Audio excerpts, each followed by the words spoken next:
PCS मंथन Telegram channel और exam express YouTube channel एवं एप्लीकेशन, हमारे यूट्यूब चैनल पर जो आप प्रतिक्रियाएं दे रहे हैं और जो आप हमारे साथ जुड़े हुए हैं और आपका जो रेस्पॉन्स आ रहा है वो बहुत अच्छा आ रहा है। इसके लिए बहुत बहुत धन्यवाद। मैं अपनी तरफ से और हमारी जो एग्ज़ाम एक्सप्रेस की टीम है उन दोनों की तरफ से आपको बहुत बहुत धन्यवाद देते हैं।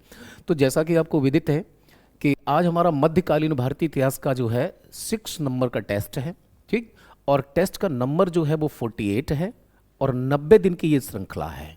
तो मध्यकालीन भारतीय इतिहास से जो हमारा मुगल पीरियड था, मुगल में जो उत्तर मुगल शासन है, उत्तरकालीन जो मुगल प्रशासन जो उत्तरवर्ती जो है, उसके ऊपर हम आज चर्चा करेंगे। हमारी 50 क्वेश्चन की श्रृंखला है और आपके नज़र ये रही। तो आज के पहले प्रश्न पे बात करते हैं। तो जहांदार शाह के बारे में कुछ बातें हैं और उन पर आपको विचार करना है। तो जहांदार शाह के बारे में बोला गया है बोले कि 1712 ईस्वी में ईरानी दल के नेता जुल्फिकार खां के सहयोग से ये क्या बना था, शासक बनता है। जहांदार शाह ने जुल्फिकार खां को क्या बनाया था, वजीर। इसके समय इसकी प्रेमिका लाल कुंवर का काफी साम्राज्य में क्या था, प्रभाव था। दूसरा देखते हैं 11 फरवरी 1712 को फर्रुखशियर ने सैयद बंधुओं की सहायता से मिलकर जहांदार शाह को क्या कर दिया, पराजित कर दिया। ये 3 स्टेटमेंट हैं और आपको बताना है कि 3 स्टेटमेंट्स में जो 4 स्टेटमेंट्स हैं, 4 स्टेटमेंट से कौन सा स्टेटमेंट जो है सही है और कौन सा गलत है। तो ध्यान देना, 2 बातें अगर ऊपर की हम देखते हैं 1712 में ईरानी दल के नेता जुल्फिकार खां की सहायता से जहांदार शाह क्या बनता है, शासक बनता है, मुगल बादशाह बनता है। तो जाहिर सी बात है उसको क्या बनाएगा, वजीर बनाएगा। तो ऊपर वाला 1 और 2 बिल्कुल ठीक वैसे ही सही हैं जिस प्रकार से चाणक्य बने थे प्रधानमंत्री और चंद्रगुप्त मौर्य कौन थे, राजा थे। राजा चंद्रगुप्त मौर्य बनते हैं और प्रधानमंत्री कौन बनते हैं, चाणक्य, क्योंकि चाणक्य की सहायता से उन्होंने मगध की गद्दी प्राप्त की थी। ठीक इसी प्रकार से आप देखते हैं तो ये दोनों स्टेटमेंट तो सही हो जाते हैं। दूसरा तीसरा, इनके समय इनकी प्रेमिका लाल कुंवर का काफी प्रभाव था राजकीय कारोबार में। तो क्या लगता है आपको, ये सही है। 11 फरवरी 1712 को फारुखशियर ने सैयद बंधुओं की सहायता से जहांदार शाह को क्या किया, पराजित किया। ये बात भी सही होती यदि यहां पर जो डेट है ये डेट अगर थोड़ी सी चेंज होती, यानी कि स्टेटमेंट आपका चौथा जो है वो क्या हो जाएगा, गलत है। इसलिए आप देखते हैं तो हमारे स्टेटमेंट जो सही हैं वो कौन कौन से हैं, 1 2 3, 1 2 और 3। नोट डाउन कर लेना, जो पराजित किया था वो 1712 नहीं था, वो क्या था, 1713। यानी कि जो डेट आएगी वो कितनी है, 1713 की डेट है जब क्या किया था, पराजित किया था। ठीक। तो पहले क्वेश्चन के बाद हम आगे बढ़ते हैं। हमारा आज का दूसरा क्वेश्चन है, एक्सप्लेनेशन दे रखी इसकी। फरवरी 1713 को फारुखशियर ने सैयद बंधुओं की सहायता से मिलकर के हराया था। और सैयद बंधुओं को ही क्या बोलते हैं, किंग मेकर, ठीक है, निर्माता की भूमिका निभाते हैं ये। बहादुर शाह प्रथम, यानी किसके संदर्भ में बात करनी है हमें, हम बात कर रहे हैं किसके संदर्भ में, बहादुर शाह प्रथम। यानी कि आप देखेंगे तो औरंगजेब की मृत्यु जब 1707 में हो जाती है, 1707 में जब औरंगजेब की मृत्यु होती है तो उसके बाद में उसका सबसे ज्येष्ठ पुत्र वो गद्दी पर बैठता है। लेकिन दुर्भाग्य से ये राजा बनते बनते, बादशाह बनते बनते इतनी अवस्था प्राप्त कर लेता है कि अब इनके कामकाज में ज़्यादा रुचि नहीं रहती है। यानी क्यों नहीं रहती, क्योंकि 65 साल की उम्र में क्या बन रहा है, बादशाह बन रहा है। औरंगजेब गद्दी को छोड़ने को तैयार ही नहीं था, है? तो देखिए खफी खां, यानी खफी खां एक इतिहासकार हैं, के द्वारा बहादुर शाह प्रथम को साहे बेखबर की उपाधि प्रदान की गई। 1711 में जेशुआ केटेलार के नेतृत्व में डच प्रतिनिधि मंडल बहादुर शाह के दरबार में आता है। पुर्तगाली महिला जूलियन को बीवी और फितवा की उपाधि दी गई है इसके द्वारा। बोले कौन से कथन सही हैं, तो ध्यान देना, ये स्टेटमेंट सही है, ये भी सही है, ये भी सही है। ठीक, यानी आंसर होगा आपका डी। 1 2 3 तीनों ही करेक्ट हो जाते हैं। ठीक है, चलिए पेन को थोड़ा सा छोटा कर ले, ज़्यादा मोटा हो रहा है। ठीक, आगे बढ़ते हैं। अगला क्वेश्चन, क्वेश्चन नंबर 3 है आज हमारा। इसका स्पष्टीकरण देखें आप। खफी खां के द्वारा बहादुर शाह प्रथम को क्या बोला गया, साहे बेखबर। अभी बहुत सारे टाइटल्स मिलेंगे, एक रंगीला आ जाएगा, एक आएंगे देखिए लंपट मूर्ख होगा, और एक कौन सा होगा, घृणित कायर होगा। ये साहे बेखबर हैं। ठीक, आइए, पुर्तगाली महिला जूलियन को बीवी फितवा बोला था। आइए अगला क्वेश्चन है, उर्दू साहित्य का विकास मुगल काल में हुआ, यानी कि उर्दू लिटरेचर की बात कह रहा है। तो बिल्कुल हुआ, हालांकि इनकी फारसी भाषा थी। फारुखशियर ने उर्दू को राजकीय संरक्षण प्रदान किया। किसकी बात कर रहे हैं आप जी, फारुखशियर की बात कर रहे हैं। किसने, राजकीय संरक्षण किसने दिया? फर्रुखियर ने। मोहम्मद शाह ने शमसुद्दीन वली को अपने दरबार में बुलाकर उर्दू के विकास के लिए प्रोत्साहन दिया। यानी कि आपसे पूछा है कि कौन से स्टेटमेंट सही हैं, तो ध्यान देना दूसरा वाला स्टेटमेंट जो है गलत है, क्योंकि फर्रुखियर नहीं है, वो मोहम्मद शाह रंगीला है, जिसने अपने जो है उर्दू को राजकीय भाषा के रूप में जो संरक्षण देता अपने में। तो जब दूसरा वाला स्टेटमेंट गलत हो जाता है तो आप देखते हो हम वही मेथड अपनाते एलिमिनेशन वाला, ये नहीं हो सकता, ये नहीं हो सकता, दो इसमें भी है, आंसर आपका रह जाता है कौन सा? 1 और 2। तो इस ट्रिक को याद रखना पेपर को सॉल्व करते समय कि अगर आपको एक कड़ी भी मिल जाती है तो उससे आप काफ़ी चीज़ें वो है कर सकते हैं।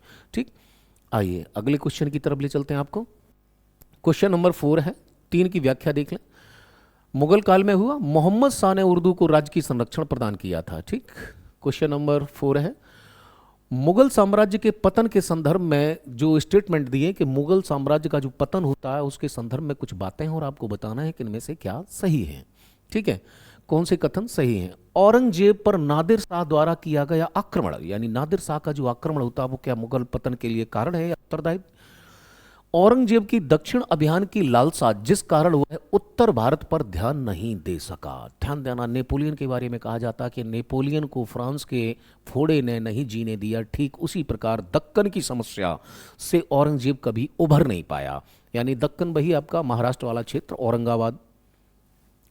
औरंगजेब द्वारा अपनाई गई मराठा नीति, कि मराठाओं के प्रति जो इनकी नीतियां थी वो भी कहीं ना कहीं इनके पतन के लिए कारण बनती हैं। दक्षिण की समस्या भी पतन के लिए कारण बनती है। सिखों से संघर्ष चल ही रहा है, अफगानों का उधर से विद्रोह हो ही रहा है, यानी कि चारों तरफ से घिरा हुआ था।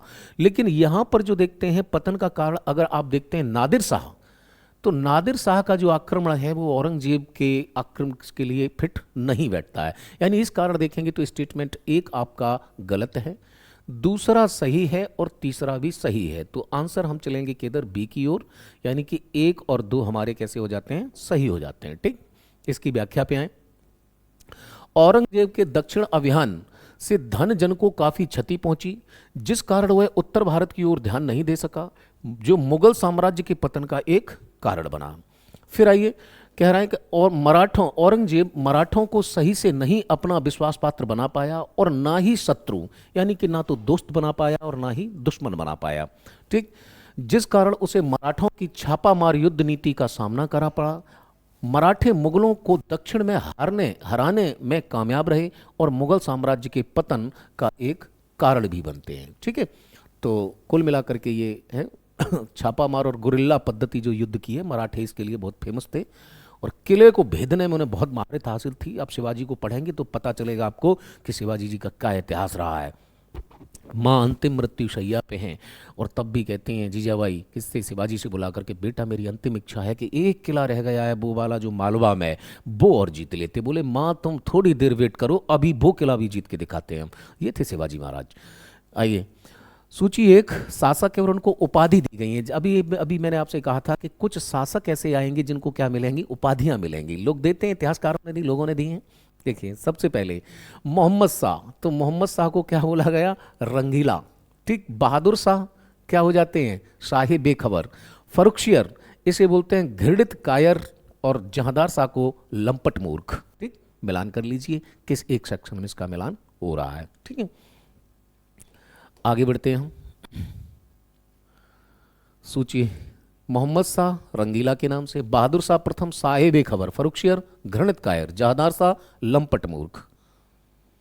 किस जाट नेता के राज में भरतपुर शक्तिशाली राज्य बना? तो आपको पता है चूड़ामन, सूरजमल, मोखब सिंह और जुलकरण सिंह। तो भरतपुर जो है आप देखते हैं जाट नेता में कौन सा? भरतपुर एक शक्तिशाली राज्य बनता है। तो ध्यान देना ये जो बनते हैं महाराज सूरजमल के समय इसका उत्थान होता है। तो आंसर आपका ये होगा सूरजमल। आइए देखते हैं जाटों से संबंधित। सूरजमल के राज्य में भरतपुर राजस्थान शक्तिशाली राज्य के रूप में उभरा। 1739 में जब नादिर शाह ने दिल्ली पर हमला बोलकर उसे लूटा तो दिल्ली के कई प्रतिष्ठित व्यक्तियों ने भरतपुर में क्या ली थी? शरण ली थी। उसके बाद जाट समृद्ध कृषक थे और उनके प्रभुत्व क्षेत्र में पानीपत तथा बल्लभगढ़ जैसे महत्वपूर्ण शहर थे जो व्यापार का क्या बनते हैं? केंद्र बनते हैं। ठीक, आइए आगे आते हैं। क्वेश्चन नंबर 7 है, औरंगजेब की सामाजिक सांस्कृतिक नीति के संदर्भ में निम्नलिखित कथनों पर विचार कीजिए और बताइए कौन सा एक या कौन से सही हैं। ठीक, तो बोला कि उसने मुद्रा पर कलमा खुदवाने की प्रथा को बंद कर दिया, यानी कि जो कलमा खुदता था मुद्रा पे, तो उसने बोला कि इसको बंद करो कि कई हाथों में जाता, कभी पैरों पे भी आता है। बिल्कुल सही है। उसने झरोखा दर्शन की प्रथा को भी बंद कर दिया, उसने तुलादान प्रथा को भी समाप्त कर दिया। तो औरंगजेब प्रतिबंध लगाने के लिए तो जाना ही जाता था। अभी पूर्व में आपने देखा कि संगीत पर, नाच गाने पर, समारोह पर, साहित्य पर, पेंटिंग पर, उसने सब पर प्रतिबंध कर दिया है। मतलब एक बिल्कुल सीधा सा शासन चलाना चाहता था। ठीक है, तो अगर आप देखेंगे तो ये तीनों ही स्टेटमेंट कैसे हैं, करेक्ट हैं और पूछा सही है। तो आंसर डी की तरफ चलेंगे हम। कौन सा होगा हमारा? 1, 2, 3 तीनों ही सही हैं। अगले क्वेश्चन की ओर बढ़ते हैं। तो क्वेश्चन नंबर 7 है, वो 8 है। ठीक, क्वेश्चन नंबर 8 बीजापुर के युद्ध के संदर्भ में दिया है। जनवरी 1707 में बीजापुर का युद्ध हुआ। यह युद्ध बहादुर शाह प्रथम और मोहम्मद आजम के मध्य लड़ा गया। इस युद्ध में मोहम्मद आजम की पराजय हुई। और बोला कौन सा कथन सही नहीं है। ठीक, तो बोला कौन सा कथन सही नहीं है।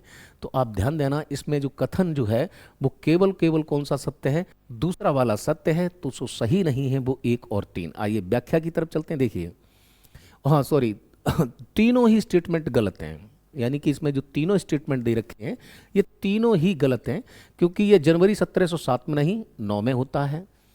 आइए, ये है, यानी कि यह युद्ध जो होता है ये कब होगा? 1707 में होता है। और बहादुर शाह प्रथम और किसके बीच में? मोहम्मद काम बख्श, जो इसका भाई था छोटा, उसके बीच होता है। और इस युद्ध में मोहम्मद काम बख्श जो है हार जाता है और बहादुर शाह प्रथम क्या बनता है? शासक बनता है। ठीक है, बादशाह बनता है। अगले प्रश्न की ओर बढ़ते हैं हम। नादिर शाह ने जब भारत में मुगलों के ऊपर आक्रमण किया तब उसे किन क्षेत्रीय शक्तियों का सहयोग मिला था? देखिए, ये क्षेत्रीय जो उस समय शक्तियां थी उसमें मराठे थे, जाट थे और सिख थे। ठीक, अब बोल रहा है कि किस किस का सहयोग मिला। तो क्या तीनों का मिला था? बोलिए क्या होगा? उपयुक्त सभी होगा या केवल मराठाओं ने सहयोग दिया था? क्योंकि दुश्मन का दुश्मन दोस्त होता है। ठीक, तो मराठे और मुगलों के बीच में शत्रुता थी, इसलिए मराठों ने सहयोग दिया, ऑफकोर्स दिया। फिर क्या सिखों का चल रहा था मुगलों के साथ? बिल्कुल चल रहा था। सिखों का भी क्या चल रहा था? संघर्ष चल रहा था। किसके बीच चल रहा था? मुगलों से। तो यानी कि दुश्मन का दुश्मन दोस्त होता। जाटों का कोई विशेष इसमें नहीं था, तो इसलिए 2 लोगों ने क्या किया था? सहयोग दिया था। केवल कौन होगा? 1 और 2। ठीक, आइए व्याख्या देखते हैं इसकी। हाँ, ये 1739, यानी कि नादिर शाह कब आक्रमण करता है? 1739। ये डेट याद रखेंगे। नादिर शाह ने दिल्ली पर क्या किया? हमला किया। तब उसके पुत्र जवाहिर शाह के पास 30,000 ही सैनिक थे। उसने 20,000 किससे लिए? मराठाओं से, और 15,000 किससे लिए? सिखों से। और इन सबको लेकर इनके बलबूते पर वो किसे लड़ा? मुगलों से लड़ा। ठीक, आइए क्वेश्चन नंबर 10 है हमारा, कथन और कारण का क्वेश्चन है। औरंगजेब ने झरोखा दर्शन बंद कर दिया, दर्शन का रिवाज बंद करवा दिया क्योंकि वह इसे अंधविश्वास और इस्लाम के खिलाफ मानता था। आपको पता है कि अगर इसमें हम क्योंकि लगाएंगे तो कहीं ना कहीं बात तर्कपूर्ण बैठती है। यानी ये कारण है कि वो कहता था कि वो शरीयत के कानून पे चलता था और बोल रहा था कि अंधविश्वास है और कुरान और शरीयत के विरुद्ध है। यानी ए आर दोनों ही सही हैं। इसमें यहां पर आएंगे हम तो ए और आर दोनों सही हैं और आर जो है वो ए की सही व्याख्या भी करता है। ठीक है, चलिए क्वेश्चन नंबर 11 है।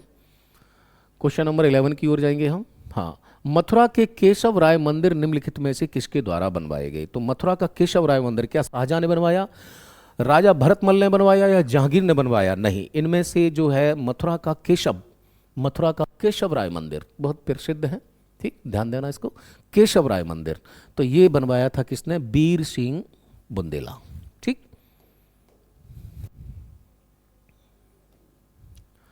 निम्नलिखित कथनों पर विचार कीजिए। मुगल काल में वजीर को वली अहद, यानी कि शब्दावली से प्रश्न है। वजीर जो होता था, जो प्रधानमंत्री होता था, उसे क्या कहते थे? वली अहद कहा जाता था।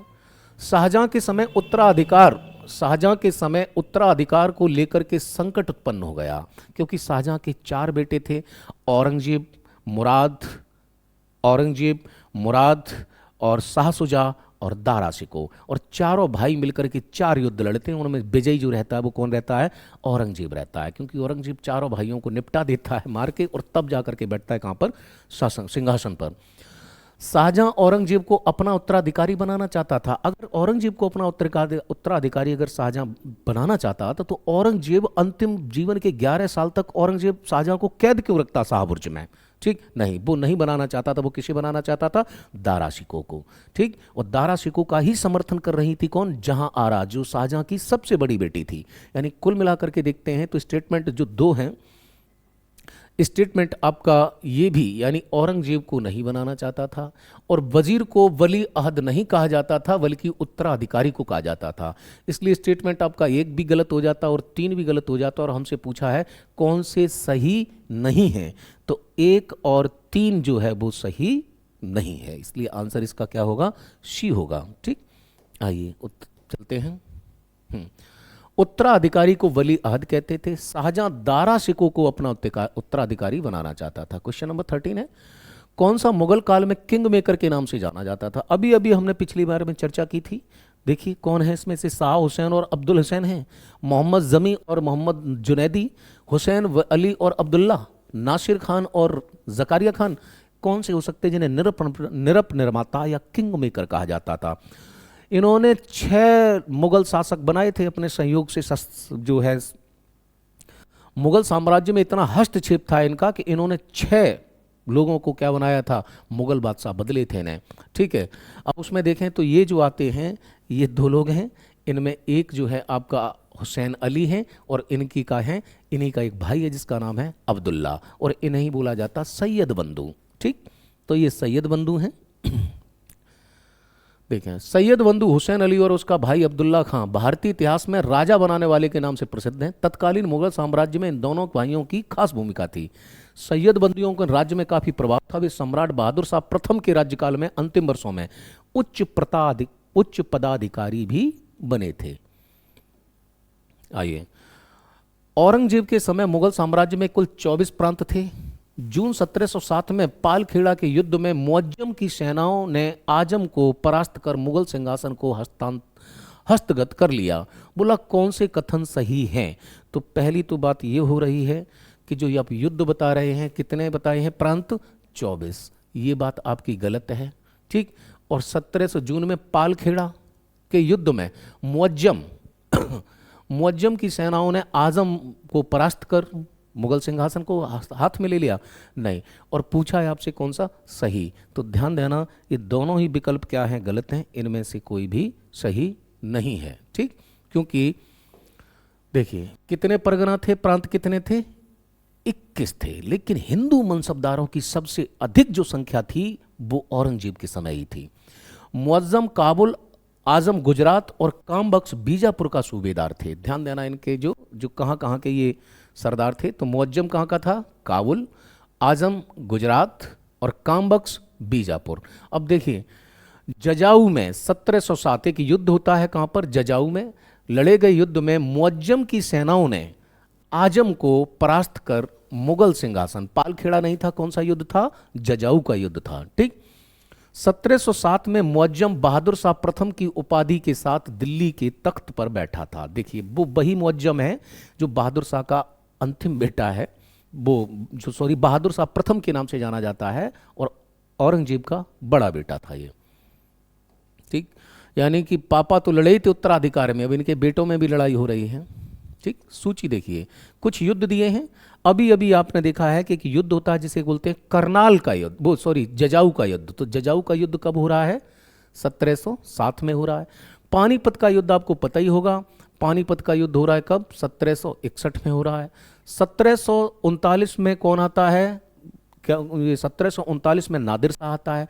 तो आप देखें बी का 1 और सी का 4, तो बी का 1 सी का 4, तो बी का 1 और सी का 4 आपको कहाँ मिल रहा है? यहाँ। तो ए का हो जाएगा कौन सा? 3। ये करनाल का युद्ध नादिर शाह के समय होता है। एक ही रह जाता है सूकरखेड़ा का युद्ध, ये 1724 में लड़ा जाता है। ठीक, चलिए लिस्ट दे रहे हैं, आप इनको मैच कर लें और मिला सकते हैं इनको। ये लिस्ट रही है, चाहे तो आप स्क्रीनशॉट ले सकते हैं और नोट डाउन कर लेना कहीं। मैं पहले ही कह रहा हूँ कंसाइज नोट्स बनाते चलिए, साथ साथ में बहुत हेल्प करने वाले हैं। आप जब एग्जाम्स देने जाएंगे तब याद करेंगे हमें कि हाँ सर ठीक कह रहे थे आप कि ऐसा होना चाहिए था। बहादुर शाह प्रथम, बहादुर शाह ने मराठों एवं राजपूतों से संघर्ष जारी रखा था। अरे नहीं भाई, इतना बूढ़ा बाड़ा व्यक्ति संघर्ष कैसे जारी रख लेगा, गलत हो गया। बहादुर शाह ने औरंगजेब के लगाए गए घृणित जजिया कर की वसूली को बंद करवा दी थी। ठीक, हाँ ये बात सही है। और पूछा है आपसे कौन सा सही है, तो केवल दूसरा वाला यहाँ पे सही है। ठीक, आगे बढ़ते हैं, व्याख्या में आते हैं। देखिए, 65 वर्ष की अवस्था में सम्राट बना बहादुर शाह प्रथम।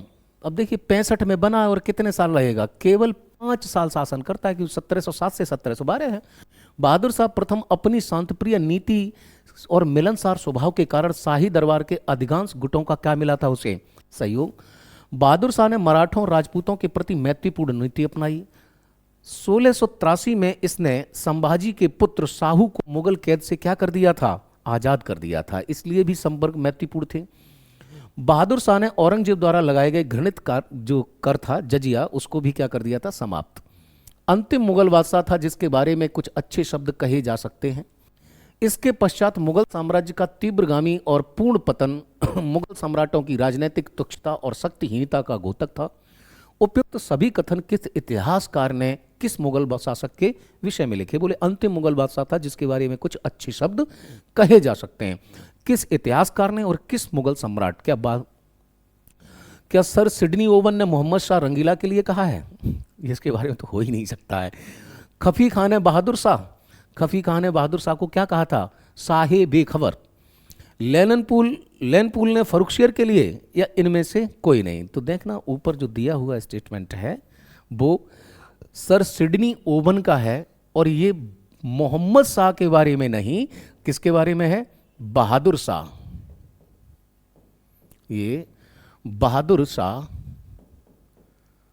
प्रथम के बारे में है। ठीक, इसलिए क्या होता है आंसर, इनमें से कोई भी नहीं, ये होगा, ये रॉन्ग है, ये रॉन्ग है, ये रॉन्ग है। ठीक, आइए सर सिडनी ओवन ने बहादुर शाह प्रथम की मृत्यु पर कहा था कि अंतिम मुगल बादशाह है जिसके संदर्भ में कुछ अच्छी बातें कही जा सकती हैं। इतिहासकार खफी खान ने कहा कि बादशाह राजकीय कार्यों में इतना अधिक लापरवाह था कि लोग उसे साहे बेखबर कहते थे। जहांदार शाह देखिए, जहांदार शाह के संदर्भ में कुछ कथन दिए हुए हैं, उन पर आपको विचार करना। जहांदार शाह ने आमेर के राजा सवाई सिंह को मिर्जा की उपाधि के साथ अवध का सूबेदार बनाया। बादशाह ने मारवाड़ के राजा अजीत सिंह को महाराजा की उपाधि के साथ मालवा का सूबेदार बनाया। अब दो चीजें हैं और दोनों पे आपको विचार करना और बताना है कि कौन सा स्टेटमेंट जो है इनमें से सही है। अगर हिस्ट्री पढ़े हो, रिवीजन करे हो, क्योंकि आपको ऐप पर सबसे पहले ही पूरे वीक का क्या दे दिया जाता है, प्लान दे दिया जाता है, किस दिन किस टॉपिक। तो आप प्लीज़ इसको क्या करिए, रिवाइज कर लिया कीजिए। उसके बाद पहले ऐप पे अटेंड कीजिए और उसके बाद में फिर आपसे आप जुड़िए, फिर हम यहाँ पे स्पष्टीकरण देते हैं आपको।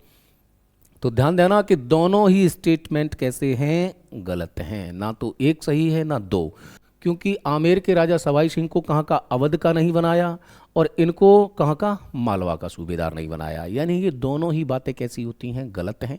क्योंकि ऊपर वाले जो बनते हैं वो मालवा के बनते हैं और नीचे वाले जो बनते हैं वो गुजरात के बनते हैं। आइए स्पष्टीकरण की ओर चलते हैं।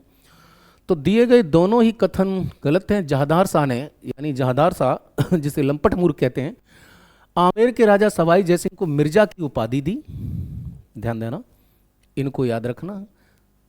सवाई जयसिंह किसकी उपाधि थी, मिर्जा की, और सूबेदार बनाया किसका, मालवा का।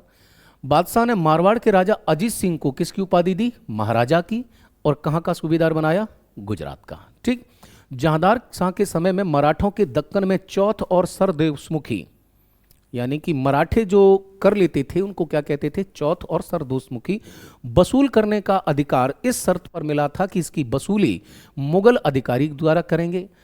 अजीमुस शान के पुत्र फरुखशियर ने हिंदुस्तानी अमीर सैयद बंधुओं के सहयोग से जहांदार शाह को सिंहासन से अधपस्त करवाकर हत्या कर दी, और 11 फरवरी 1713 को जहांदार की हत्या कर गद्दी कर दी गई, और लोग इसे लंपट मूर्ख कहते हैं। ठीक, तो कुल मिलाकर के ये जो कंडीशंस हैं इनको आप देख लें, चाहे तो एक शॉर्ट कंसाइज नोट्स बना सकते हैं, तो इस तरीके से आपको ये घटनाएं याद भी रह जाएंगी। चलिए निम्नलिखित कथनों पर विचार कीजिए। रफीउद्दौला शाहजहां द्वितीय की उपाधि के साथ मुगल राज सिंहासन पर बैठा। सिख नेता बंदा बहादुर की फर्रुखशियर के समय में हत्या कर दी गई।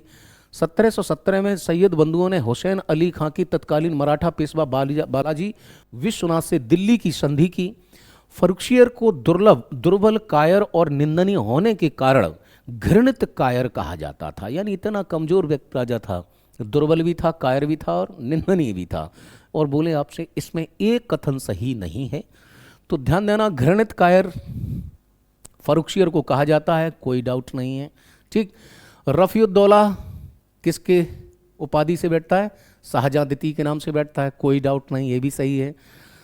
सिख नेता बंदा बहादुर की हत्या फर्रुखशियर के समय कर दी गई थी। क्या ये स्टेटमेंट सही है? ऑफ कोर्स ये भी सही है। गलत कौन सा है? तीसरा वाला गलत है आपका। ठीक, आइए आगे बढ़ते हैं, अगला क्वेश्चन देखते हैं। देखिए, 1719 में सैयद बंधुओं ने हुसैन अली खां के तत्कालीन मराठा पेशवा बालाजी विश्वनाथ से दिल्ली की संधि की, जिसके तहत मुगल साम्राज्य में संप्रभुता के लिए हो रहे संघर्ष और मराठे सैन्य सहायता देंगे। बदले में उन्हें ढेर सारी रियायतें दी जाएंगी। सैयद बंधुओं के प्रभाव को कम करने के उद्देश्य से फर्रुखशियर ने उनके विरुद्ध षड्यंत्र रचने लगा। षड्यंत्र का समय से पहले पता चलने पर सैयद बंधुओं ने मराठा पेशवा बालाजी विश्वनाथ मारवाड़ के अजीत सिंह के सहयोग से 19 जून 1779 को फर्रुखशियर को सिंहासन से अधपस्त कर और उसकी क्या कर दी? हत्या करवा दी। ठीक। फर्रुखशियर की हत्या और मोहम्मद शाह के बादशाह बनने के बीच सैयद बंधुओं ने रफीउद्दौला, देखिए मैंने बोला था 6 को बनाएंगे ये सैयद बंधु, रफीउद्दौला रफीउद्दराज को मुगल बादशाह बनाया। ठीक। रफीउद्दौला शाहजहां द्वितीय की उपाधि से बैठा था। रफीउद शान के दोनों पुत्रों की मृत्यु के बाद शाहजहां द्वितीय के पुत्र रोशन अख्तर, यही नाम है मोहम्मद शाह रंगीला का असली नाम क्या है? रोशन अख्तर, ठीक, को सैयद बंधुओं ने अगला मुगल बादशाह बनाया। फर्रुखशियर को दुर्बल, कायर और निंदनीय होने के कारण घृणित कायर भी कहा जाता था। ठीक है, आगे अगले क्वेश्चन पे चलते हैं। क्वेश्चन नंबर हमारा 20 है, कथन कारक का है। नीचे दिए गए कुछ स्टेटमेंट हैं। फर्रुखशियर ने अब्दुल्ला खां को मीर बख्शी का पद दिया, जबकि हुसैन अली खां को मीर वजीर का पद दिया, क्योंकि फर्रुखशियर सैयद बंधुओं की सहायता से शासक बना था। हाँ, पद दिए थे, ये बिल्कुल सही बात है, क्योंकि उनकी सहायता की थी सैयद बंधुओं ने और उच्च पद प्राप्त किए थे। लेकिन आप जो ये क्रम बता रहे हो कि अब्दुल्ला खां को मीर बख्शी और हुसैन अली खां को वजीर, बस ये उल्टा कर दो, इसको क्या करो, पलट दो आप। ठीक, कि जिसे मीर बख्शी है उसे वजीर और वजीर को मीर बख्शी, इनको आप पलट देंगे, क्योंकि ये इसमें स्टेटमेंट ये वाला आपका गलत है, यानी ये स्टेटमेंट गलत है, तो इसलिए ये सही है। इसका मेन कारण होगा कि ए असत्य है किंतु आर सत्य है। ठीक, आगे बढ़ते हैं। अब्दुल्ला खां को वजीर और हुसैन अली खां को मीर बख्शी का पद दिया था। नादिर शाह के आक्रमण के संदर्भ में कुछ कथन हैं, उन पर विचार करें। 1747 में आक्रमण होता है दिल्ली पर। बोला, नादिर शाह भारत के प्रति यहाँ के अपार धन के कारण आकर्षित हुआ था। मुगल फौजों से उसका मुकाबला करनाल में हुआ था, करनाल का युद्ध। भारत में लूट से प्राप्त धन के कारण उसने अपने राज्य यानी ईरान में 3 साल तक कोई भी टैक्स नहीं लिया था। मतलब इतना अकूत संपत्ति और पैसा ले गया कि अपनी जलता जो ईरान में है वहां उससे कहा कि अब 3 साल तक किसी से कोई भी लगान, कोई भी टैक्स और कोई भी कर नहीं लिया जाएगा। क्या ये बात सही है? हाँ, बिल्कुल ये बात सही है। मुगल फौजों से करनाल में युद्ध हुआ, तभी करनाल का युद्ध देखा, ये बात भी सही है। और आकर्षित था क्यों? उसका कारण ये था कि वो धन देखा था यहाँ बहुत ज़्यादा, इसीलिए आकर्षित हुआ था। उसने शाहजहां के रत्न जड़ित मयूर सिंहासन तख्त ए ताउस को नष्ट कर दिया और प्रसिद्ध कोहिनूर हीरा अपने साथ ले गया। क्या ये स्टेटमेंट सही है? कोहिनूर हीरा साथ ले गया था, मयूर सिंहासन को भी साथ ले गया था, नष्ट नहीं किया था। ठीक, नष्ट नहीं किया था, साथ ले गया था। लेकिन दुर्भाग्य ये था कि वो जीवन भर उस सिंहासन पर कभी बैठ नहीं पाया। क्यों नहीं बैठ पाया? क्योंकि उसे पाइल्स थी, बबासीर। ठीक है, इसलिए बैठ ही नहीं पाया। क्या फायदा है ऐसे सिंहासन का? तो स्टेटमेंट जो है ये वाला आपका क्या होता है, गलत हो जाता है, क्योंकि नष्ट नहीं किया था, ले गया था, तो यानी कि डी वाला रॉन्ग है आपका। ठीक, चलिए हाँ, देखिए स्टेटमेंट में कुछ चीजें हैं। नादिर शाह भारत के प्रति यहाँ के अपार धन के कारण आकर्षित हुआ था। निरंतर अभियानों से ने फारस को वस्तुतः दिवालिया बना दिया था, अतः उसे फौज के रख रखाव के लिए धन की आवश्यकता थी। और पर्शिया यानी फारस जो है वो नाम है किसका, ईरान का। मुगल फौज से 13 फरवरी 1747 उसका मुकाबला हुआ, जिसमें मुगल सेना बुरी तरह परास्त हुई। इसके बाद नादिर शाह ने राजधानी में भयंकर कत्लेआम और लूटपाट की। अनुमानतः उसने कुल मिलाकर 70 करोड़ रुपए का माल लूटा उसने अपने राज्य में 3 साल तक। देखिए मंदी की महंगाई में उस समय 70 करोड़ क्या होते होंगे, सोचिए आप। कोहिनूर हीरा अपने साथ ले गया, शाहजहां ने बनवाया था, साथ ले गया, ना कि मयूर सिंगारकन को नष्ट किया। नादिर शाह ने मोहम्मद शाह को सिंधु नदी के पश्चिम के साम्राज्य के इलाकों को उसे सौंप देने के लिए विवश भी कर दिया था। मुगल काल में मोहम्मद शाह के शासनकाल में निम्नलिखित किन राजाओं ने अपनी स्वतंत्रता स्थापित कर ली थी? तो कौन कौन से राज्य थे जो स्वतंत्र हो गए थे अपनी सत्ता? हैदराबाद, अवध, कटिहार, बंगाल, भरतपुर, फर्रुखाबाद। आंसर होगा आपका डी, ये सभी ने स्थापित कर ली थी, ठीक है, क्योंकि विद्रोह किए और खुद को स्वतंत्र घोषित कर दिया। आइए अहमद शाह अब्दाली के संदर्भ में, मोहम्मद शाह के समय अहमद शाह अब्दाली ने कुल 5 बार भारत पर आक्रमण किया। मच्छीवाड़ा के समीप मनुपुर में अहमद शाह अब्दाली ने मोहम्मद शाह के पुत्र अहमद शाह को पराजित किया। यानी कि अहमद शाह अब्दाली की बात हो रही है और ये कथन दिए हैं, तो बताइए कौन से कथन सही नहीं है, ठीक, यानी कौन से कथन सही नहीं है, यानी which sentence are not correct, ये वाला देना है। लगाइए अपना गैस लगाइए, कमेंट में बताइए कौन सा ठीक नहीं है, ठीक। आइए देखते हैं, तो ये दोनों ही कथन सही नहीं हैं जी, ठीक। आइए क्यों नहीं है, आइए। मोहम्मद शाह के पुत्र अहमद शाह के समय अहमद शाह अब्दाली ने कुल 5 बार, यानी मोहम्मद शाह के पुत्र अहमद शाह के समय हुआ था, ठीक। मार्च 1948 में मच्छीवाड़ा के समीप मुनुपुर में अहमद शाह अब्दाली को मोहम्मद शाह के पुत्र अहमद शाह ने हरा दिया था, पराजित कर दिया था, यानी ये भी असत्य है, ठीक है। आइए आगे बढ़ते हैं। क्वेश्चन नंबर 24 है, 4 स्टेटमेंट है आपके लिए। आलम शाह द्वितीय के समय अंग्रेजों ने दिल्ली पर अधिकार कर लिया। आलम शाह द्वितीय, शाह आलम द्वितीय, शाह आलम द्वितीय के समय अंग्रेजों ने दिल्ली पर शासन कर लिया। बहादुर शाह द्वितीय अंतिम मुगल बादशाह थे, यानी बहादुर शाह जो द्वितीय हैं, ये बहादुर शाह वही हैं जिन्हें क्या कहते हैं, जफर, जो जफर नाम से शायरी लिखते हैं। 17 वो जो क्रांति होगी 1857 की, उस समय जो हिंदुस्तान के मुगल बादशाह अंतिम जो है बहादुर शाह द्वितीय हैं, ये बात सही है। शाह आलम द्वितीय इसी के समय युद्ध होता है, कौन सा, एक प्लासी का और बक्सर का युद्ध होते हैं, तो उसमें भी ये सही है। सैयद बंधुओं ने कुल 6 मुगलों को बादशाह बनाने में योगदान दिया, अभी बताया, ये भी सही है। शाह आलम द्वितीय ने जजिया को अंतिम रूप से समाप्त कर दिया। किसने, शाह आलम द्वितीय ने? नहीं जी, इन्होंने नहीं किया था, इसलिए स्टेटमेंट कैसा होता है, गलत हो जाता है, ठीक है। जजिया अंतिम रूप से किसने समाप्त किया, वो देख लिए। अहमद शाह के समय राजमाता ऊधम बाई के प्रशासन में अत्यधिक हस्तक्षेप ने उनको बिल्लाए आलम की उपाधि प्राप्त थी। अहमद शाह अब्दाली के दुर्रे दुरानी युग का मोती कहा जाता है, ठीक। देखिए नोट कर लीजिए, चाहे स्क्रीनशॉट ले लीजिए। अगला है सूची 1 को सूची 2 से मिलाना है। देला अकबर द्वितीय, यानी कि ये सबसे लास्ट में होंगे, तो अकबर द्वितीय जो जाएंगे वो कहाँ पे चले जाएंगे, 3 पे जाएंगे। शाह आलम द्वितीय के समय जो युद्ध होता है वो कौन सा होता है, वो शाह आलम की तृतीय समय होता है, तो बी का 4 हो जाएगा, यानी ए का 3 बी का 4, तो ए का 3 और बी का 4 आपको मिल रहा है वो किसमें, ऑप्शन ए में, ठीक। तो आइए इनको देखते हैं कि किसका शासनकाल कहाँ कहाँ तक रहा। देखिए अकबर द्वितीय 1806 से लेकर 1837 तक रहता है। आलमगीर द्वितीय 1754 से 1759 है। अहमद शाह 1748 से 1754 और फारुखशियर 1713 से 1719 तक रहता है। मराठा प्रशासन के बारे में आपसे पूछा गया है कि कथन चुनना है जो कैसा है, असत्य है।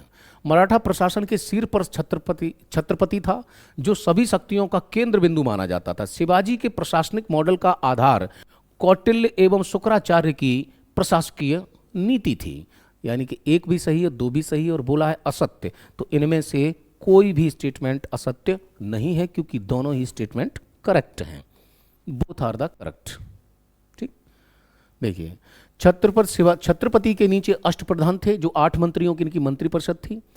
अष्टप्रधान की एक महत्वपूर्ण विशेषता यह थी कि सरे नौबत के पद को छोड़कर शेष 7 पदों पर केवल ब्राह्मणों की ही नियुक्ति होती थी। सरे नौबत यानी ब्राह्मण युद्ध नहीं कर सकता है, ब्राह्मण सरे नौबत नहीं होता था क्योंकि वो सेना ले जाएगा, क्योंकि क्षत्रियों का काम होता था लड़ने का। तो जो मिलिट्री है, मिलिट्री का इंचार्ज और इन चीफ जो सरे नौबत था वो ब्राह्मण नहीं होता था। ठीक।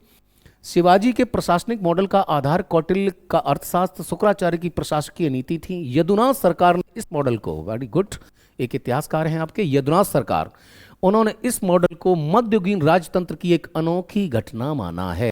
किसने? यदुनाथ सरकार ने। तो आपसे बोल दें तो याद रखना इस चीज को। आगे आते हैं हम 27। 6 जून 1774 को शिवाजी ने काशी के प्रसिद्ध विद्वान गंगा भट्ट, यानी कि काशी के, एक डेट याद रखनी है, 6 जून 1774 को शिवाजी ने किसको? गंगा भट्ट से अपना राज्याभिषेक करवाया। इसी अवसर पर शिवाजी के साथ साथ हैंदव धर्मोद्धारक और एवं गौह ब्राह्मण प्रतिपालक की उपाधियां धारण की, यानी कि साथ साथ उन्होंने 2 उपाधियां भी धारण की थी। ठीक है, तो दोनों ही स्टेटमेंट कैसे हैं? सही हैं। आंसर होगा आपका सी, कि दोनों ही स्टेटमेंट आपके कैसे हो जाते हैं? करेक्ट हैं। ठीक, अगले क्वेश्चन की ओर बढ़ते हैं हम। तो अगले क्वेश्चन की ओर जब बढ़ते हैं तो आइए देखते हैं। ठीक, प्रतिपालक की उपाधियां, उनकी पत्नी सोयराबाई को भी राजमहिषी घोषित किया गया था। शिवाजी की पत्नी जो थी सोयराबाई, उनको भी ही घोषित किया गया था। पुरंदर की संधि के संदर्भ में निम्नलिखित कथनों पर विचार कीजिए। शिवाजी और मालवा राजा जय सिंह के बीच 22 जून 1665 ईस्वी को पुरंदर की संधि हुई। शिवाजी को 35 किलो में से 23 किले, जिनकी सालाना आय 4 लाख हुड थी, मुगलों को देने पड़े, सरेंडर करने पड़े। अब ये पूछा हुआ है पुरंदर की संधि में, तो ध्यान देना, पूछ रहा है कौन से कथन सही हैं। तो ध्यान देना, जो ये संधि होती है 22 जून 1665 को होती है, नो डाउट, लेकिन ये क्वेश्चन ये गलत है। क्यों है? क्योंकि ये मालवा के राजा नहीं हैं। दूसरा वाला सही है, स्टेटमेंट केवल 2 सही है। क्यों पहला स्टेटमेंट गलत है? आइए देख लेते हैं। हाँ, शिवाजी और कछवा, मालवा के नहीं, कछवा राजा जयसिंह के बीच 22 जून 1665 को पुरंदर की संधि हुई। जयसिंह एवं शिवाजी की इस मुलाकात का वर्णन दक्षिण से औरंगजेब को लिखे गए जयसिंह के पत्रों के संकलन हफ्त अंजुमन, यानी कि जो पत्र लिखे उनका नाम क्या है? हफ्त अंजुमन। हफ्त अंजुमन तथा मनुची के स्टेरियो डी मोगोर से मिलता है। उस समय मनुची भी वहां पर उपस्थित था, यानी कि कौन सा विदेशी यात्री है जो इस संधि का साक्षात्कार गवाह बना था। 35 किले से 23 किले देने पड़े। बीजापुर की बालाघाट जागीर शिवाजी अपने पास रख लें, लेकिन बदले में उनको 4 लाख हुड 13 किस्तों में मुगलों को देने पड़ेंगे। ये संधि हुई थी, ये ट्रीटी हुई थी आपस में, और ये समझौता था। आइए क्वेश्चन नंबर 29 है। शिवाजी की भू राजस्व व्यवस्था रैयतवाड़ी थी। यह व्यवस्था सिकंदर लोदी की भू राजस्व व्यवस्था से प्रभावित थी। सिकंदर लोदी और शेरशाह सूरी आप देखते हैं कैसी थी? रैयतवाड़ी व्यवस्था। इसी रैयतवाड़ी व्यवस्था को अंग्रेज भी आकर अपनाएगा। ठीक है, क्योंकि वो बिचौलियों से बहुत ज़्यादा जब गुस्सा हो, वो परेशान हो जाएगा अंग्रेज, तब वो क्या करता है कि वो जो है रैयतवाड़ी, यानी रैयत बोलते थे जनता को। तो पहली बात देखें, सरदेशमुखी और चौथ, बिल्कुल सही बात है, रैयतवाड़ी व्यवस्था थी, इसमें कोई डाउट नहीं है। ठीक, और यह व्यवस्था सिकंदर लोदी की भू राजस्व व्यवस्था से प्रभावित थी। तो ये सिकंदर लोदी की भू राजस्व व्यवस्था से प्रभावित नहीं थी, यानी कि क्वेश्चन कौन सा होगा? केवल एक होगा कि एक सही है, दूसरा वाला गलत है। वो किससे प्रभावित थी? आइए नोट कर लीजिए, वो प्रभावित थी किससे? देखिए, सबसे पहले यह व्यवस्था मलिक अंबर, यानी कि ये व्यवस्था किससे प्रभावित थी? मलिक अंबर की व्यवस्था से प्रभावित थी। भू राजस्व नगद या वस्तु किसी भी रूप में दिया जा सकता था। पहले शिवाजी ने 1/3 कर लिया, बाद में बढ़ाकर कितना कर दिया? 2/5 यानी 40% कर दिया। शिवाजी ने काठी, यानी कि जो भूमि मापते हैं उसकी एक जो छड़ होती है, मानक छड़ थी, उसका भी प्रारंभ किया है। ठीक, तो काठी भी याद रखेंगे यहाँ से। ठीक है, शिवाजी के आध्यात्मिक एवं नैतिक गुरु समर्थ रामदास थे, क्योंकि उनका वास्तविक नाम नारायण सूर्य जी पंत था। देखिए, अब यहाँ पे आ जाइए। आध्यात्मिक व नैतिक गुरु समर्थ रामदास थे, क्योंकि उनका वास्तविक नाम नारायण सूर्य जी पंत था। क्या दोनों बातें जिग बैठ रही हैं? नहीं बैठ रही हैं। दोनों बातें सत्य हैं लेकिन कथन कारण के रूप से ये फिट नहीं बैठ रही, व्याख्या नहीं कर रहे हैं। ठीक है, तो व्याख्या नहीं हो रही है, तो बी होगा आपका। बंदा बहादुर की हत्या के बाद थोड़े समय के लिए सिख साम्राज्य का उत्कर्ष थम गया। अहमद शाह अब्दाली के भारत से वापस जाते ही सिखों ने पुनः पंजाब और जम्मू कश्मीर पर अधिकार जमा लिया। और आपसे पूछा हुआ है कौन सा स्टेटमेंट सही है, तो बंदा बहादुर की मृत्यु के बाद, हत्या के बाद थोड़े समय के लिए सिख साम्राज्य का उत्कर्ष थम गया। क्या बात सही है? सही है। दूसरा वाला देखें, अहमद शाह अब्दाली के भारत जाते ही पंजाब और जम्मू कश्मीर पर अधिकार कर लिया, यानी दोनों ही स्टेटमेंट कैसे हैं आपके? करेक्ट हैं। ठीक, आगे बढ़ते हैं हम।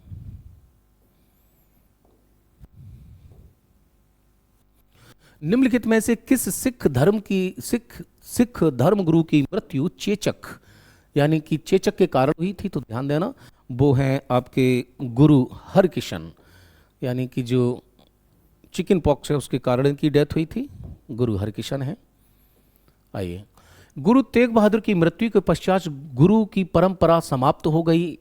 इसके बाद बंदा बहादुर ने सिखों का नेतृत्व संभाला, यानी कि यहाँ पर जो समाप्त हो गई वो किसके संदर्भ में बोला जा रहा है कि गुरु परंपरा समाप्त हो गई किसकी? तेग बहादुर की मृत्यु के बाद गुरु की परंपरा समाप्त हो गई। गुरु हर राय के दारा सिखों से अच्छे संबंध थे। ये बात बिल्कुल सही है, ऊपर वाली बात गलत है। वो क्यों गलत है? इसलिए आंसर होगा आपका केवल 2 सही है, दूसरा सही है। ठीक, क्यों है? वो इसलिए है, गुरु गोविंद सिंह की मृत्यु के पश्चात गुरु की परंपरा खत्म हुई। जो 10वें गुरु थे इनके लिए इन्होंने खालसा की स्थापना की थी। आइए, दल खालसा, देखिए खालसा अलग है और दल खालसा अलग है। दल खालसा की स्थापना किसके द्वारा की गई?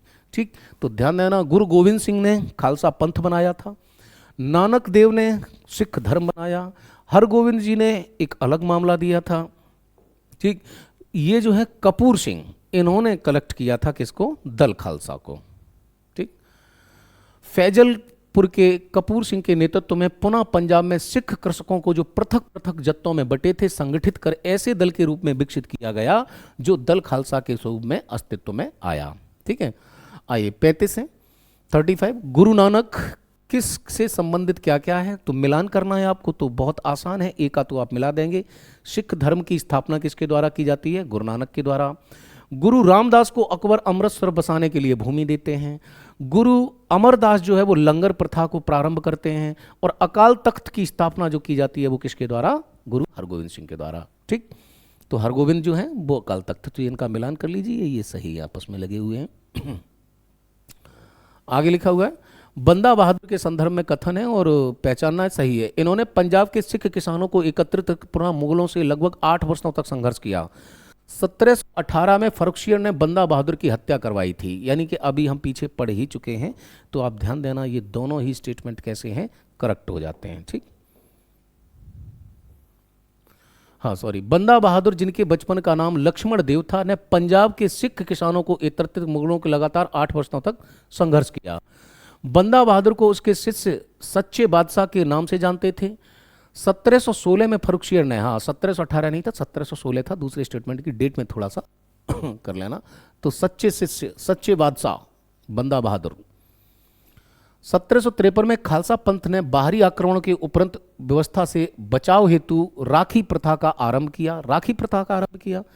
इस प्रथा के तहत गांव की सुरक्षा के उपज का 1/4 भाग लिया जाता था। कौन से स्टेटमेंट सही नहीं है? तो ध्यान देना, दोनों ही स्टेटमेंट आपके कैसे हैं? सही नहीं है। क्यों नहीं है वो यहां देख लीजिए आप।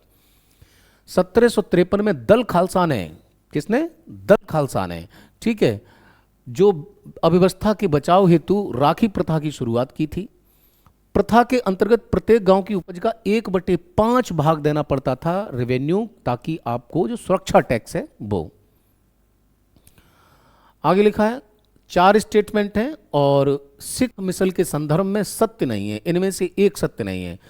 कपूर सिंह के नेतृत्व में ही सिख 12 स्वतंत्र मसलों में और जत्थों में संगठित हुए। प्रत्येक मिसल की पहचान उनका झंडा, नाम और निशान होता था।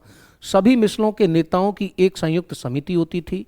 राजा रणजीत सिंह सुकरचकिया मिसल से थे। राजा रणजीत सिंह सुकरचकिया मिसल से थे। बोला कौन सी बात ठीक नहीं है? तो ध्यान देना, ये बिल्कुल ये ये सही है, ये भी सही है, ये भी सही है, ये गलत है। ठीक, क्योंकि जस्सा सिंह अहलूवालिया के नेतृत्व में 12 मिसलें बनी थी। ठीक है, निम्नलिखित को काला क्रम के अनुसार लगाइए। सबसे पहले कौन आएंगे, फिर कौन आएंगे, फिर कौन आएंगे। क्या इनमें क्रम हो सकता है कि गुरु रामदास से पहले हरिकिशन है, या हरिकिशन के बाद में हरगोविंद है, या हरगोविंद से पहले अंगद हैं। तो इनको अगर आप सिस्टम से लगाएंगे, देखिए आपके अनुसार क्या होना चाहिए इनका। पॉज कर लीजिए वीडियो को और आराम से इत्मीनान से इसको देख लीजिए कि क्या अगर आपको ये सिस्टम से लगाएं, क्योंकि आयोग इस समय क्रोनोलॉजी के पीछे पड़ा हुआ है। ठीक, और क्रोनोलॉजी ऐसे जगह से उठा के पूछता है कि जो अक्सर कर हम लोग इग्नोर मार देते हैं। ठीक है, चाहे वो पुस्तकें हो कि किसकी रचना पहले की गई, उनको लगाइए, चाहे वो शासनकाल हो। ठीक है, अब उत्तरवर्ती मुगल बादशाह हैं, पहले तो उनका क्रम पूछता था, अब उनके शासनकाल को भी पूछने लगा। ठीक, आइए तो देखते हैं। गुरु अंगद सबसे पहले आते हैं। गुरु अंगद के बाद में जो अमृतसर की स्थापना करते हैं वो रामदास आते हैं। फिर जो है गुरु हरगोविंद आते हैं, जिन्होंने अकाल तख्त की स्थापना की। फिर एक गुरु आते हैं हरकिशन, जिनकी मृत्यु चेचक से हो जाती है। तो 1 2 3 4 सभी क्रम से लगे हुए हैं, कोई माथा पच्ची नहीं है। ठीक, आइए आगे बढ़ते हैं। देखिए लगे हुए गुरु अंगद, गुरु रामदास, गुरु हरगोविंद और गुरु हरिकिशन। कथन कारण का क्वेश्चन है आज हमारा। सिख धर्म के लोग विशेष वेशभूषा केस, कंघा, कपा, यानी कि 5 चीजें हैं, ध्यान रहना इसको।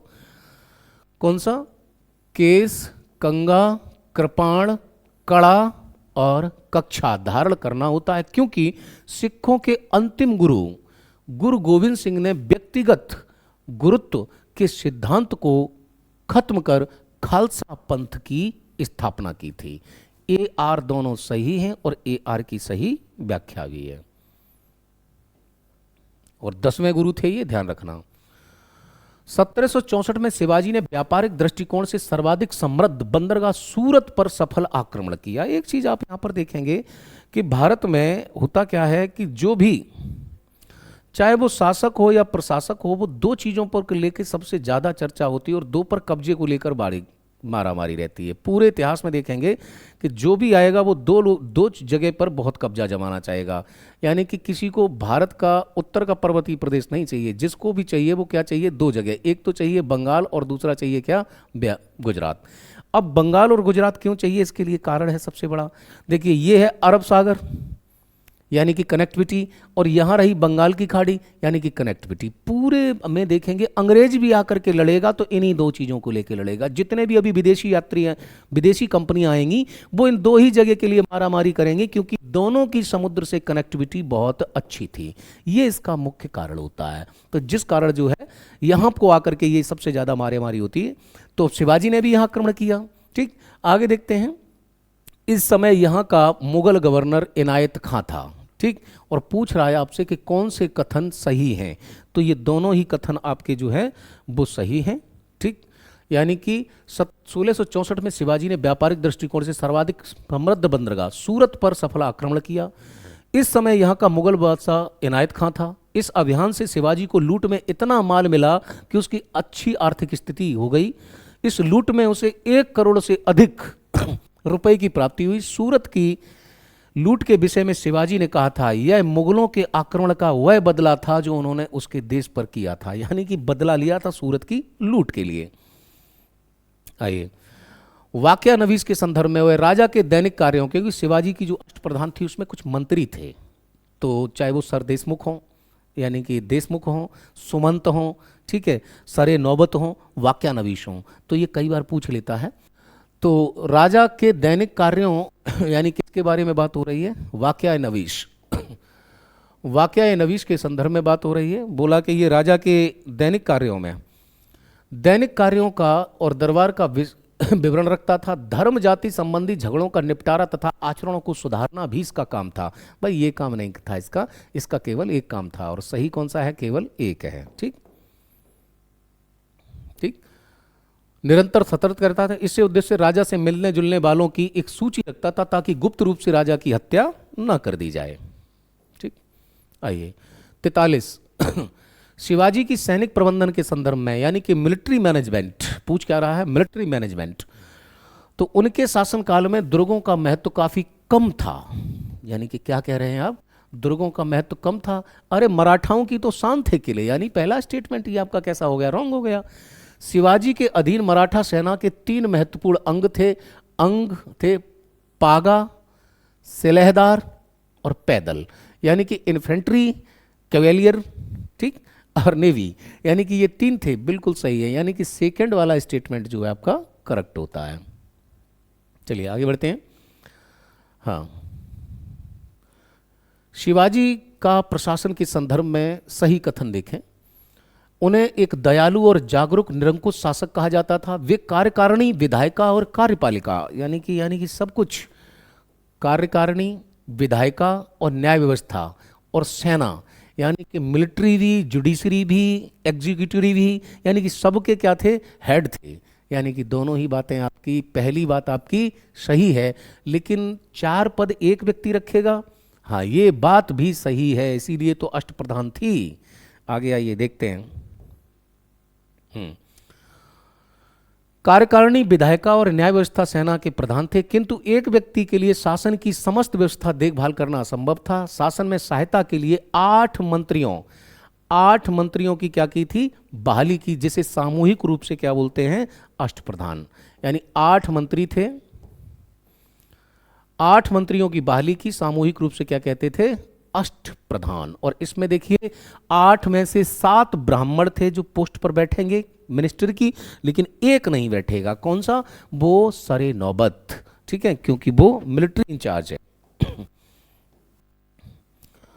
कूट दिया हुआ है, काठी, उगाऊ, कुलकर्णी, पटेल, ठीक। अभी अभी हमने देखा था पीछे काठी, तो काठी क्या थी, वही गट्ठा जो अपने यहाँ चलता है, तो ये था एक मानक छड़ी, ठीक। उगाऊ वो बोला जाता था बीज को। पटेल क्या करता था, राजस्व की वसूली करता था। और कुलकर्णी का काम होता था भू राजस्व का ब्यौरा तैयार करना, रेवेन्यू डिटेल्स प्रिपेयर करो, एक रेवेन्यू को कलेक्ट करेगा पटेल। और उगाऊ जो है वो सीड्स यानी बीज है, और काठी वो एक छड़ी है जिससे भूमि की पैमाइश होती है, ठीक।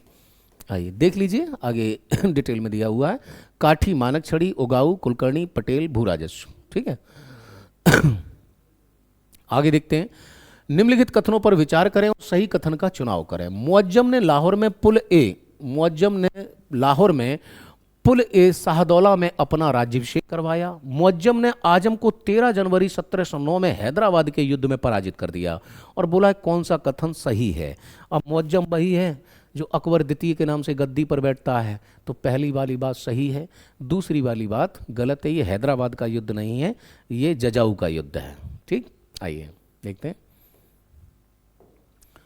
औरंगजेब की मृत्यु के बाद उसका बड़ा बेटा मुअज्जम कहां पर राज्याभिषेक करवा लेता है, ये पुले शाहदौला में, और अपने भाई के साथ गद्दी के लिए उसका संघर्ष होता है। आजम को सामूगढ़ के निकट 18 जून 1707 को जजाऊ के युद्ध में और कामबख्श को 13 जनवरी 1709 में हैदराबाद के युद्ध में पराजित कर देता है और दोनों को घाटी भी उतार देता है, ठीक है। क्योंकि पिता के समय भी ये कत्लेआम हुआ था, इनके समय भी हो रहा है, और गद्दी के लिए तो होता ही आया। आप देखें मगध पर जब शासन होता है तो हर्यक वंश, पितृ हंता वंश कहते हैं, एक दूसरे को मारते ही चले जाते हैं।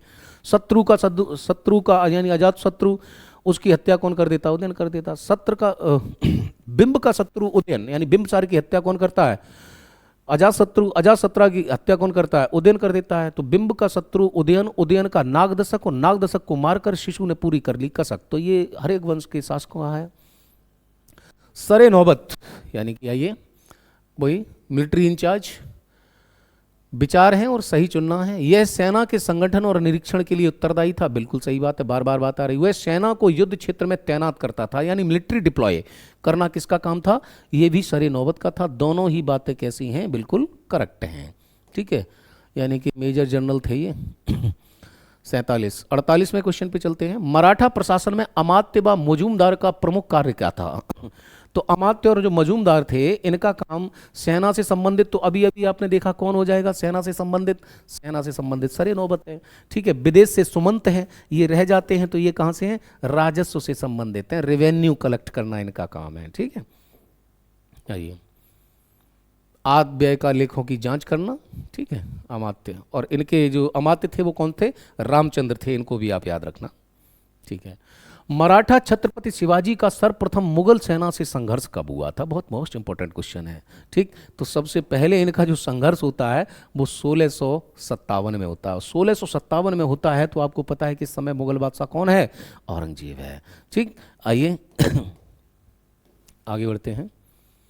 शिवाजी मुगलों से प्रथम मुठभेड़ 1657 में शाहजहां के समय और औरंगजेब दक्षिण का गवर्नर था, वह बीजापुर के आदिल शाह की तरफ से युद्ध में लड़ा था। ठीक, आइए कथन कारण का लास्ट क्वेश्चन है। शिवाजी की बढ़ती शक्ति के दमन हेतु बीजापुर के सुल्तान ने अपने एक योग्य सेनापति अफजल खां अब्दुल्ला भटारी को शिवाजी के विरुद्ध भेजा था, क्योंकि शिवाजी ने बीजापुर सरकार से अनेक किले प्रदेश छीन लिए थे।